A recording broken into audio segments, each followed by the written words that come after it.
Hi guys, what's up? My name is Emerza, and we today gonna talking about World War One. Of course, many people know about the World War One. For that, in the first, we briefly explain what is the World War One. But the purpose of making these videos, we're gonna talking about the important details in the ww1. The topics we today gonna talking about include bombings and fight in the sky, tanks, role of the woman in the war, and digging a ditch and live in the ditch. Let's go, guys.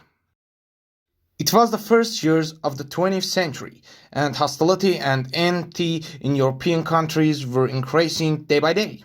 England, France, and Germany were competing for trade and increasing their commercial influence into their countries, in other countries, of course. The tension between France and Russia, on the other hand, led to the formation of a military alliance between the European governments, showing off the strength of the naval forces of countries. Also added to this tension, they started the war over the division of the Ottoman Empire until 1919, and the political situation in Europe was a dire and tense that many people were convinced that a certain and inevitable war was coming. We put the countries in three categories. The first category of neutral countries are Spain, Switzerland, Holland, Albania, Sweden, Norway, and Denmark.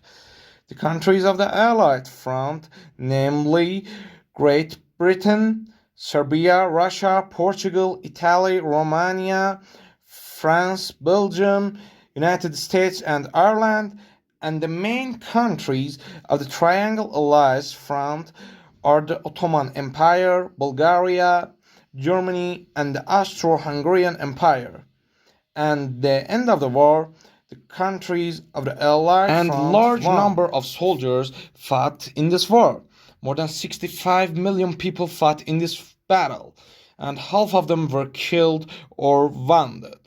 21 million and 200,000 people were lost, and 7 million 800,000 were captured or missing. In addition, 6,600,000 civilians lost their lives. That's it, guys. War. What happened? Why happened? Now we're gonna talking about ditch or trench. What do you wanna say? As Arthur Morgan says, let's go, fellas. At the beginning of the war, the two sides on the Western Front thought that this war would be full of advances and retreats, but they knew that in order to win in this war, heavy weapons such as artillery and the machine guns must be used, and the only way to protect the soldier was to dig in a ditch. The initial ditch were not very deep, but with the passing of the war, the depth of the ditches increased. Until December 1914, a network of trenches was stretched along the Western Front from the coast of Belgium in the north to the East France and the Swiss border. The length of the trench was 645 kilometers from north to south. In 1917, theoretically, soldiers could walk through these trenches from the beginning to the end. Of course, living in this trench had many problems for the soldiers. The mud in trench and the rats that caused it niches in the soldiers were one of their problems. A number of soldiers were sent outside the front line for a week to 10 days to get rid of boredom and fatigue. Some of the soldiers spent their idle time in the trench writing poems, drawing, and painting. Some of the soldiers wrote memories or large letters to their families, and after the war, many of these materials have been publicly. In 1916, the British government sent prominent artists such as Paul Nash to the war front to record the image and events of the war. Okay, guys, this is trench, And now we're gonna talking about war in the sky and bombing. Ta ta ta ta ta ta. Let's go. Of course, there were two ways of bombings. One is bombing from the air, which means using warplanes and zeppelins, and bombing from the ground, that means using artillery. When the war started in August 1914, it was not more than 10 years since the production of powerful airplanes had passed. During the Italian Ottoman War in 1911, airplanes were also used for a short time. However, the use of early aircrafts was completely exclusive to civilian use, and some military leaders who did not even know how an aircraft would work in the field soon changed their minds about use of this device. The first warplanes were flown with the purpose of reconnaissance flights to investigate enemy lines and direct artillery fire more accurately. Enemy pilots also tried to hunt and shoot down brave enemy pilots by dragging these fighter planes into a hand-to-hand battle in the sky. Soon the two sides began to produce and build special warplanes such as a Subway Camel made in England and Fokker made in Germany, and produced a new generation of strong models that had the ability to carry the bombs to bombard enemy targets. For example, Sub with Camel F1 flew for the first time in the Battle of June 1917, and the pilot made one of his successful flights and shot down many German planes. Pilots enjoy flying with the Sub with Camel because its expansional agility and the power allowed them to change direction quickly and precisely high speed. Most of the bombs that the British used were the Carcass incendiary bomb and the 9 kilograms Nico bomb of a marine hail, which contained 2 kilos of explosive.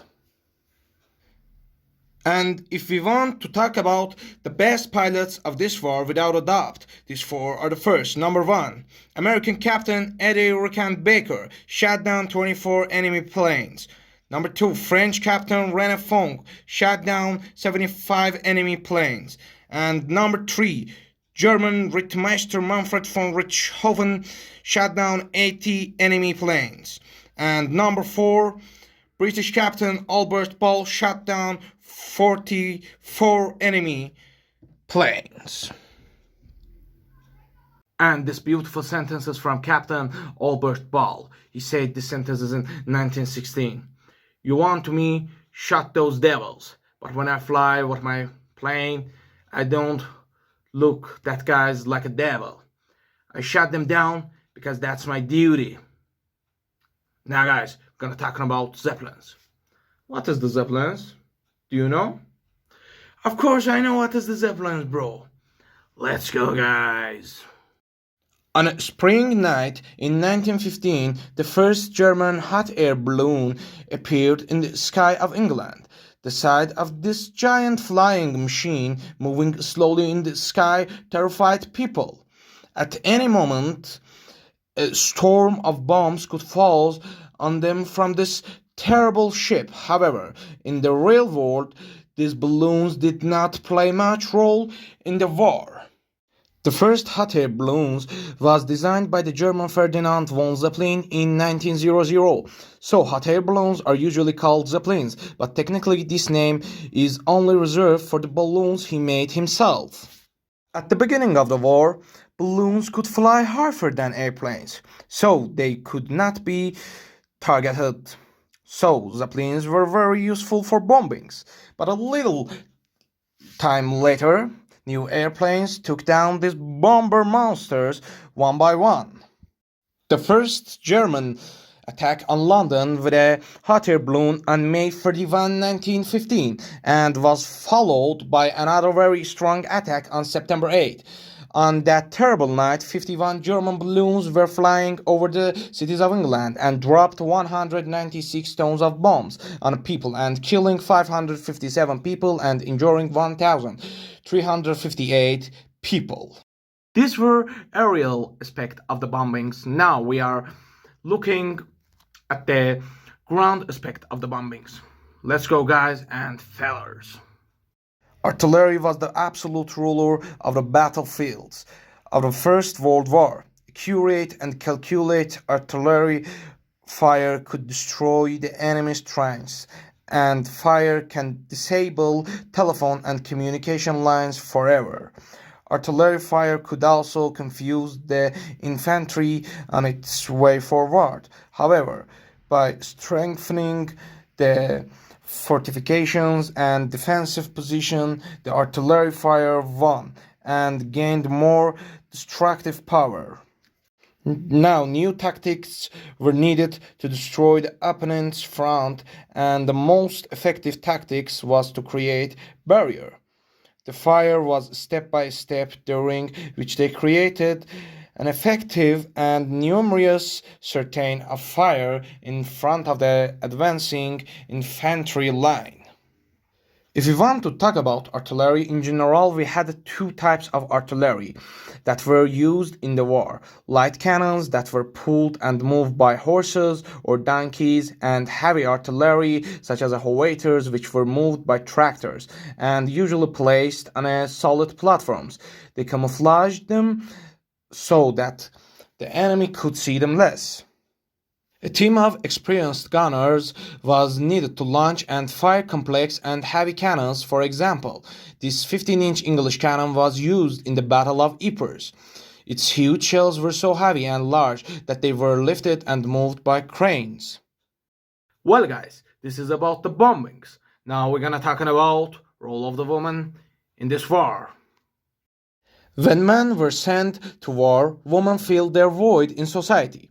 Before the war, many women were working outside the home, but their role was limited to working in homes, teaching, nursing, and working on small farms of acquaintances.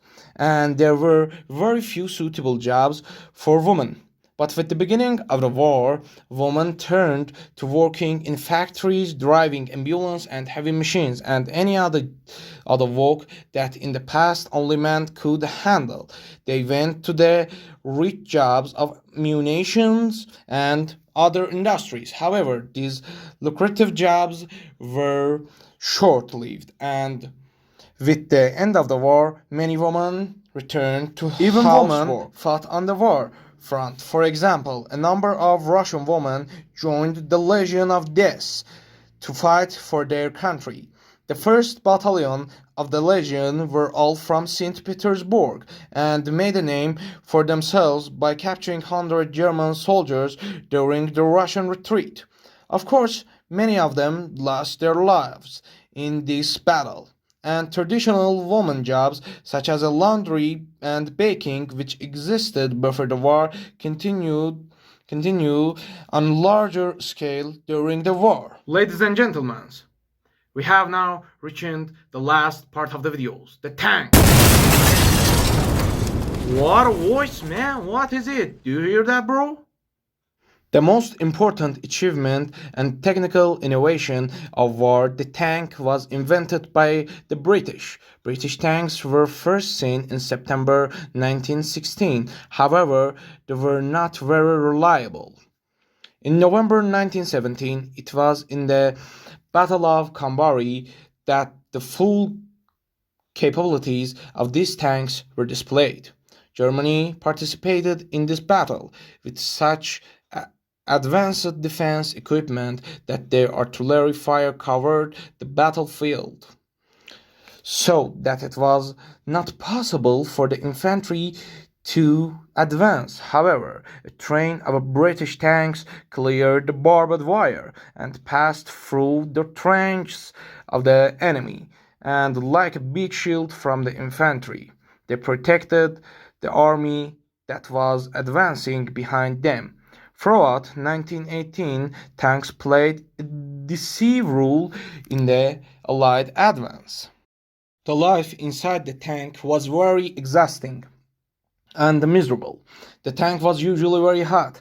The certain of steam was always hanging the air. The air conditioning usually made the crew confused and sick. The temperature inside the lightweight tanks sometimes got so high that it led to the explosion of the ammunition inside the tank. The first tank that appeared in the war was a British tank called Mark I. The British had prepared 49 of them for the Battle of Somme, but to be sure, they used only 18 of them in this battle. The only tank that the Germans built during the war was a 7V, which weighed 33 tons and had 6 guns and had 18 crew members inside. Germany was able to make only 18 examples of this tank. These tanks entered the war in the spring of 1918, which was practically too late and couldn't have much impact on the war process. That's it, guys. I hope you enjoyed the video. If you like it, please like this video and subscribe my channel. My next video will be about the World War II. Goodbye until the next video. As Spanish says, hasta luego, baby. Goodbye.